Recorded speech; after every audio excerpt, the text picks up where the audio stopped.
YouTube, Tanuki Mike is back with another Neca-Ultimate Terminator review, and today, it's the T-1000. The sculpt is insanely perfect on this figure. Look at that. That looks like just like Robert Patrick, the actor who played him in Terminator 2. I particularly love the sculpted details on the shield he's got on his chest and the little pen in his pocket. And even that name tag says Austin. Apparently, I guess the cop he killed in the beginning and mimicked the clothes of was named Austin, I guess. There's lots of folds in the fabric. I like that Neca sculpted that. There's not too much you can do with this design to add detail, but they did their best, and they even added little lines. I don't know if you're going to be able to see them. They're so small, but they really go a long way, especially on the pants, in making this look like fabric. Terrific sculpt, Neca.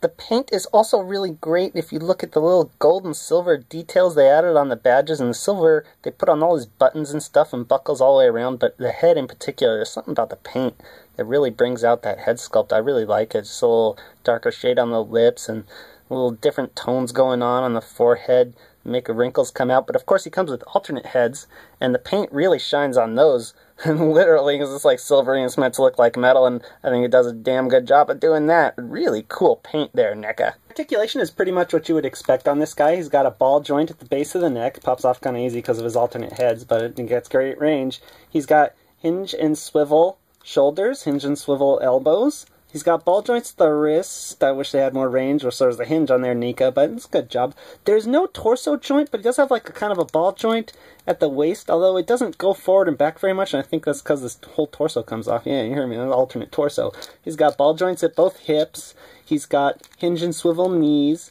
and he's got ball joints at the ankles that don't really go forward and back very much, but they do rock and they do twist around. They serve their job. The articulation's not the best we've ever seen from Neca, but it is pretty good. The packaging is the same window box we've seen in all of Neca's other Ultimate figures, and I'm really running out of things to say about it at this point.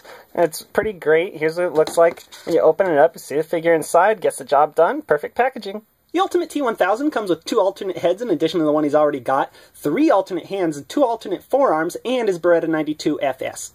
Let's start with a look at the most interesting thing, the alternate torso. What other character can you think of has an alternate torso? To get it off, the ball joint's attached to the alternate thing, so you don't have to take the head off, but this one comes off kind of easy. And just pop it on. It's very nice, very easy, holds firm, looks great.